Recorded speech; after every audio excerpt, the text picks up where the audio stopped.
स्थानिक स्वराज्य संस्थांच्या निवडणुका या कधीही लागू शकतात आणि त्यामुळे महाराष्ट्रातलं राजकारण देखील त्याच वाटेने आता कूच करू पाहत आहे। जर आपण मुंबई सोडली तर सगळ्यात जास्त महानगरपालिका असलेला जिल्हा हा ठाणे जिल्हा आहे आणि याच ठाणे जिल्ह्यामध्ये देखील काय होणार, युती राहणार, स्वबळावर लढणार की या येणाऱ्या काळामध्ये नेमकं कशा प्रकारचं राजकारण असतात हे आपल्याला बघणं महत्त्वाचं आहे। आणि त्याच विषयासंदर्भात बोलण्यासाठी आपल्याबरोबर भाजपचे ठाण्याचे आमदार आहेत संजयजी केळकर सर। सर, गेल्या काही दिवसांपासून चर्चा खूप मोठ्या प्रमाणात सुरू आहेत की भाजप स्वबळावर लढणार आहे किंवा तशी चाचपणी सुरू केलेली आहे। स्थानिक लेवलला मीटिंग सुरू आहेत, बैठका सुरू आहेत। ठाण्यामध्ये देखील अनेक जिल्हा पातळीच्या बैठका, ज्या आता नवीन ऑफिस आपलं झालेलं आहे वर्तकनगरला, त्या ठिकाणी अनेक बैठका झालेल्या आहेत। मग रवींद्र चव्हाण येऊन गेले, गणेश नाईक येऊन गेले, तुमच्या देखील अखत्यारीमध्ये बैठका झाल्या। काय नेमकं इथल्या लोकांचं काय मत आहे, स्थानिक पातळीवर जे माजी नगरसेवक आहेत, इथले जे जिल्हाध्यक्ष, काय नेमकं मत आहे सगळ्यांचं? खरं म्हणजे जेव्हा महापालिका निवडणुका जवळ येतात त्यावेळेला मीडियामधनं आणि माध्यमांमधनं अशा प्रकारच्या चर्चा होतात, ते स्वाभाविक आहे। खरं म्हणजे या जिल्ह्यामध्ये किंवा महाराष्ट्रामध्ये अनेक वेळेला युती झाली पण आहे आणि युती न होता देखील निवडणुका लढलेल्या आहेत।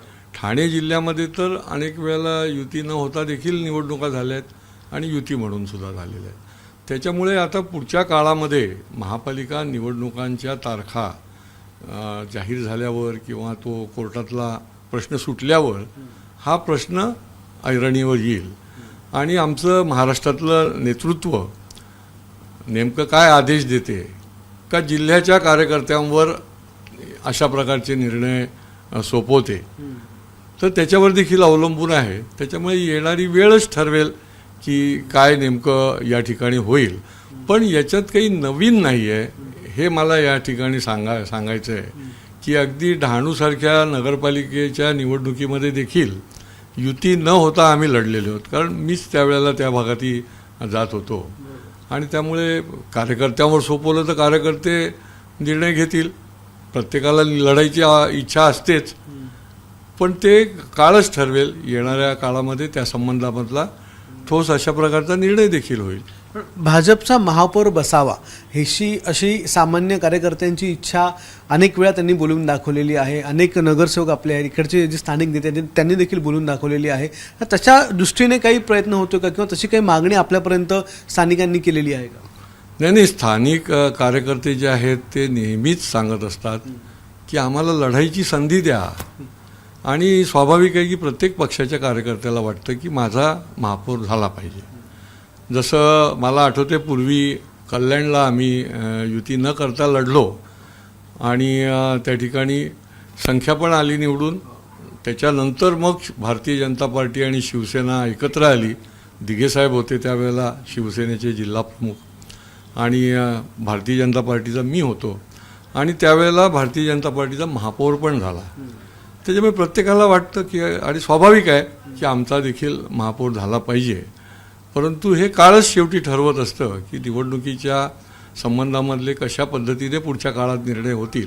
कार्यकर्त्यांची निश्चितपणे इच्छा असते। याला थोडीशी एक किनार आहे, ती म्हणजे गणेश नाईकांचा जनता दरबार असेल, कारण की या सगळ्या बातम्या गेल्या अनेक दिवसांपासून सुरू आहेत। तर गणेश नाईक यांचा 24 तारखेला जनता दरबार आहेच, तो तर त्यांनी जाहीर केलेलाच आहे। त्यामुळे कुठे ना कुठे आणि त्यांनी स्वतःच जाहीर केलं की मी प्रत्येक ठिकाणी जाऊन जनता दरबार घेणार, जसा पालघरला झाला। पण त्याच प्रकारे आपण देखील आता जनतेच्या समोर बसणार आहात, म्हणजे तुम्ही एकटे नाही तर निरंजन डावखरे देखील बसणार आहे। तर ठाण्यात भाजपचे 2 आमदार थेट पुन्हा एकदा आमदार आपल्या भेटीला हा कार्यक्रम सुरू करतात, याकडे कसं बघता? खरं म्हणजे हा जनता दरबार वगैरे जेव्हा विषय आहे, गणेश नाईक साहेब हे राष्ट्रवादीचे ज्यावेळेला मंत्री होते किंवा पालकमंत्रीही होते ठाणे जिल्ह्याचे, तेव्हापासून जनता दरबार हा त्यांचा उपक्रम आहे, आवडता विषय आहे। आपण जे विचारलं आमदार आपल्या भेटीला, तर हे खरं म्हणजे आता तुम्ही आज विचारताय म्हणून तुम्हाला वाटतं की आता सुरू करतोय। खरं म्हणजे ज्या दिवशी मी पहिल्यांदा आमदार झालो म्हणजे 2006ला, त्याच्याही आधीपासून मी ज्या वेळेला पदाधिकारी होतो त्याही वेळेला लोकांना भेटायला मी माझ्या कार्यालयामध्ये सकाळी 3 तास हमखास बसायचो आणि कोणी येऊ शकतो, भेटू शकतो, त्याच्या समस्या सांगू शकतो। आताही आमदाराच्या झाल्यानंतर केवळ कार्यालयात किंवा ऑफिसमध्ये नाही. आता तर आम्ही सुरू केलं, समजा मंगळवार आणि सोमवार आणि शुक्रवार त्या ठिकाणी आमच्या कार्यालयामध्ये देखील आम्ही अटेंड करणार आहोत. आमच्या इथे तर करतोच, त्याच्याही पलीकडे 2014ला माझ्या असं लक्षात आलं की शहरामध्ये जो आमदार असतो तो त्या भागामध्ये कधी गेला हे तिथल्या लोकांनाही कळत नाही. आणि मग निवडणुकांच्या काळातही अनेक उलट्या सुलट्या चर्चा असतात. आणि हे खरं आहे, ग्रामीण भागातलं वेगळं असतं. ग्रामीण भागात एखाद्या गावात जरी आमदार गेला तरी लोकांना कळतं. आणि म्हणून माझी जी त्रिसूत्री आहे, लोकसहभाग, लोकचळवळ आणि लोककल्याण, तर लोकांचा सहभाग झाला पाहिजे. म्हणून त्या भागामध्ये जाऊन आमदार आपल्या दारात अशा प्रकारचे मला सांगायला आनंद वाटतो की 151 आमदार आपल्या भेटीला हे त्यांच्या भागामध्ये जाऊन देखील आम्ही उपक्रम केला आहे. आणि त्याचा खूप लोकांना उपयोग होतो, संवाद होतो, प्रश्न मांडले जातात, सोडवण्याचा आम्ही प्रयत्न करतो, सोडवले जातात.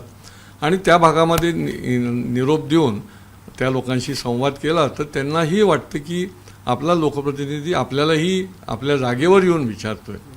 आता केवळ निवडणुका आल्या की आम्ही छत्र्या उगवणारे लोक नाही, रोज अभ्यास करणारे आम्ही विद्यार्थी आहोत.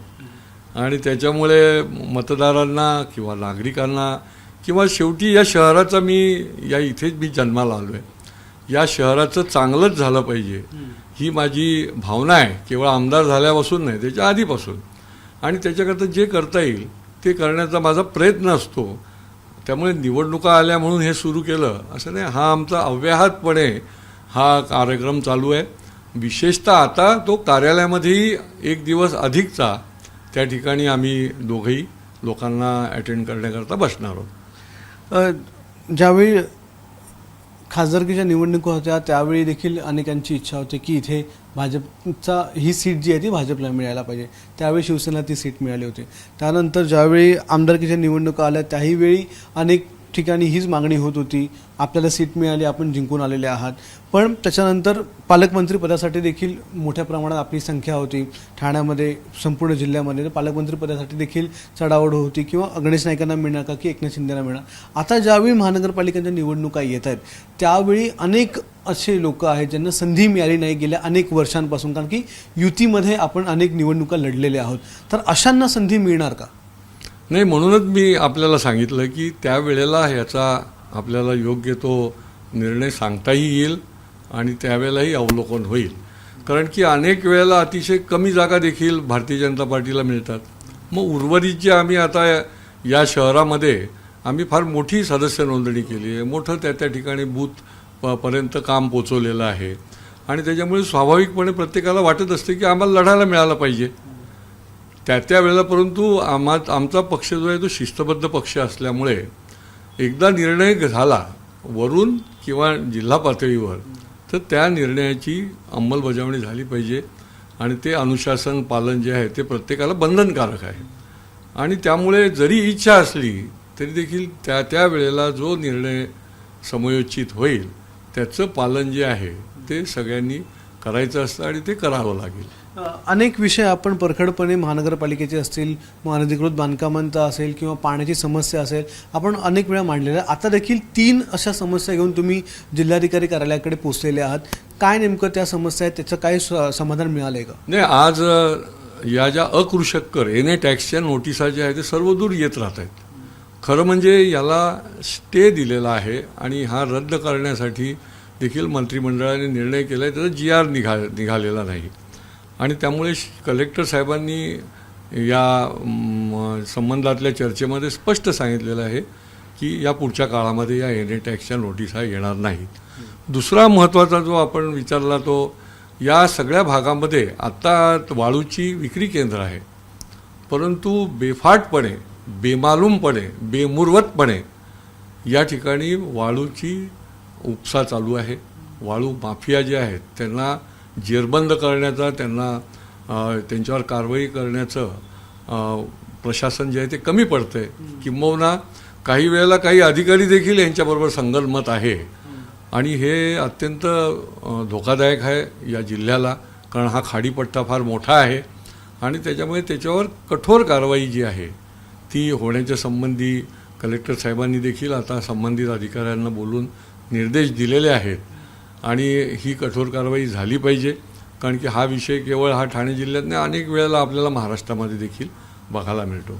तिसरा जो विषय आहे तो आता 2005 साली जे ग्रामीण भाग सगळा महापालिकेत अंतर्भूत झाला, तर आता 7/12च्या ऐवजी प्रॉपर्टी कार्ड निर्माण झाली.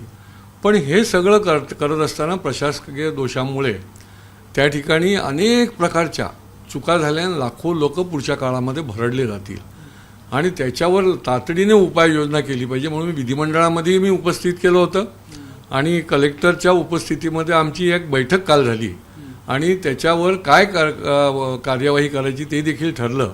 कारण की ह्या जर 7/12चं प्रॉपर्टी कार्डात जर रिफ्लेक्शन नसेल तर फार मोठं नुकसान जे प्रॉपर्टी होल्डर आहेत, सोसायट्या आहेत, काही इंडिव्हिज्युअल आहेत, ग्रामीण भागातले शेतकरी आहेत, तर त्यांनी आता एक डेडिकेटेड ऑफिसर नेमण्याचं ठरवलेलं आहे आणि ज्या दुरुस्त्या आहेत, ज्या चुका त्यांना दिसत आहेत, त्यांनी अर्ज करून त्या दुरुस्त्या ज्या आहेत त्या ठराविक टाईम बाउंड प्रोग्राम त्यांनी ठरवलेला आहे, त्याच्या आतमध्ये ते करायचं आहे.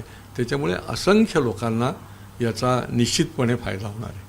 धन्यवाद सर आमच्याशी बातचीत केल्याबद्दल. तर ठाण्याचे भाजपचे आमदार संजयजी केळकर आपल्याबरोबर होते आणि अनेक विषयांसंदर्भात त्यांनी महत्त्वाचे मुद्दे मांडलेत. खरं म्हणजे ज्या समस्या आहेत त्या समस्यांच्या संदर्भात त्यांचं निराकरण करण्याच्या संदर्भात आता स्वतः गणेश नाईक यांच्याबरोबर भाजपचे दोन्ही आमदार देखील थेट लोकांशी संपर्क करणार आहेत. त्यामुळे ठाण्यातल्या लोकांना आता त्यांच्या समस्या मांडण्यासाठी आणखीन एक हक्काचं व्यासपीठ निर्माण होईल यात शंका नाही. पण त्याच्यामुळे देखील काही राजकारण होतं आहे का हे देखील बघणं महत्त्वाचं ठरणार आहे.